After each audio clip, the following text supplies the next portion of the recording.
Imagine a world you can't see, a world hidden beneath the ice, a world where the bridge to a new continent would only exist for a fleeting moment in geologic time. What if I told you that the entire history of North America, from its first human footprints to the sprawling cities of today, all started with a single, desperate gamble across that frozen bridge?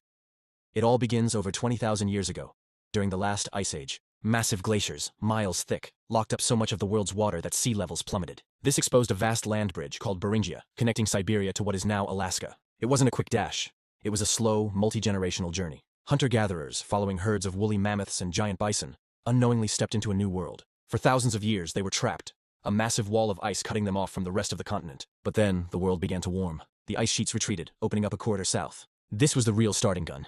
People poured down, fanning out with incredible speed. In just a few thousand years, they populated the entire landmass, from the Arctic tundra to the tropical jungles of Central America. They adapted, creating thousands of unique cultures. Think about the incredible diversity. In the Ohio River Valley, the Adena and Hopewell peoples built massive ceremonial earthworks, some shaped like serpents and birds, that you can still see today.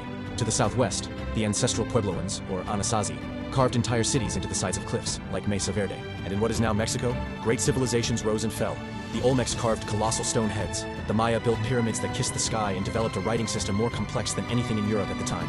And then came the Aztecs, who built their magnificent capital, Tenochtitlan, on an island in the middle of a lake, one of the largest and most sophisticated cities on the entire planet. But in 1492, everything changed. A new group of people arrived, this time not by a land bridge, but in wooden ships. The arrival of Columbus and the subsequent waves of European explorers, conquerors, and colonists was a cataclysm. It wasn't a simple meeting of cultures. It was a collision. Diseases like smallpox, to which the native peoples had no immunity, wiped out an estimated 90% of the population in what's called the Great Dying, the largest demographic collapse in human history. From the ashes of this collapse, a new North America began to form. Spanish conquistadors toppled the Aztec and Inca empires, seeking gold. French fur trappers forged deep into the interior, building relationships with native tribes. And the English established colonies along the Atlantic coast, bringing with them ideas of self-government that would plant the seeds of revolution. The next few centuries were a whirlwind of conflict and creation. The American Revolution birthed the United States, a new nation founded on the radical idea of liberty. To the north, Canada was forged from a complex tapestry of English, French, and indigenous peoples, and Mexico fought for its own independence from Spain.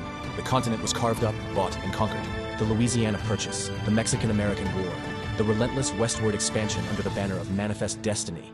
It all redrew the map, often at a terrible cost to the original inhabitants. And that brings us to now. From that first step across a frozen bridge, we've built a continent of skyscrapers, superhighways, and Silicon Valleys. It's a land of breathtaking diversity and staggering inequality, a place shaped by migration, conflict, and the enduring quest for a better life. The entire history of North America is not one single story, but millions of them, all layered on top of each other, written in the land, in our DNA, and in the ongoing struggle to define who we are. And it all started with that one single step into the unknown.